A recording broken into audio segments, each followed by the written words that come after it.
பொதுவாகவே interim budget என்று சொல்லக்கூடிய இடைக்கால பட்ஜெட்டில் எந்த அறிவிப்புகளும் வருவதில்லை. ஆனால் அதை தாண்டி அவர் அதை ஒழுங்காக படித்து பார்த்தாருன்னா பல முக்கியமான எதிர்காலத்திற்கு தேவையான இளைஞர்களுக்கு, விளையாட்டு துறைக்கு என்று பல்வேறு துறைகளுக்கு தேவையான விஷயங்கள் அதில் சொல்லப்பட்டிருக்கு.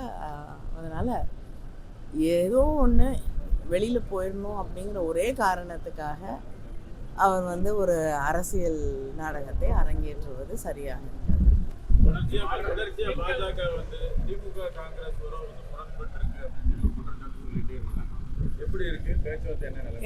அவங்களுடைய கூட்டணியை சரியாக வச்சுக்கிட்டாலே போதும். ஏன் மற்றவங்களுடைய எதிர்கட்சிகளோட கூட்டணியை பற்றி அவங்க கவலைப்படுறாங்கன்னு எனக்கு தெரியல. திமுக காங்கிரஸ்க்கான கூட்டணி அப்படிங்கிறது பல ஆண்டுகளாக நிலைத்திருக்கக்கூடிய கூட்டணி. அதனால் அதில் எந்தவித மாறுதலும் வருவதற்கு வாய்ப்பில்லை.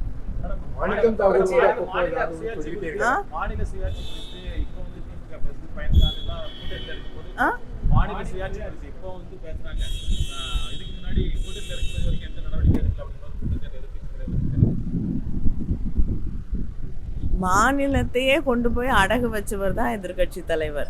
அதனால திமுக இன்னைக்கு நேற்று இல்லை. திமுகவோட அடிப்படை கொள்கையே மாநிலத்தில் சுயாட்சி, மத்தியிலே கூட்டாட்சி என்பது ஒருவேளை அவருக்கு தெரியாம இருக்கலாம். செய்திகளை உடனுக்குடன் தெரிந்து கொள்ள கீழ்கண்ட கேபிள் மற்றும் டிடிஹெச் நெட்வொர்க்குகளில் எம்நாடு செய்தி தொலைக்காட்சியை காணுங்கள்.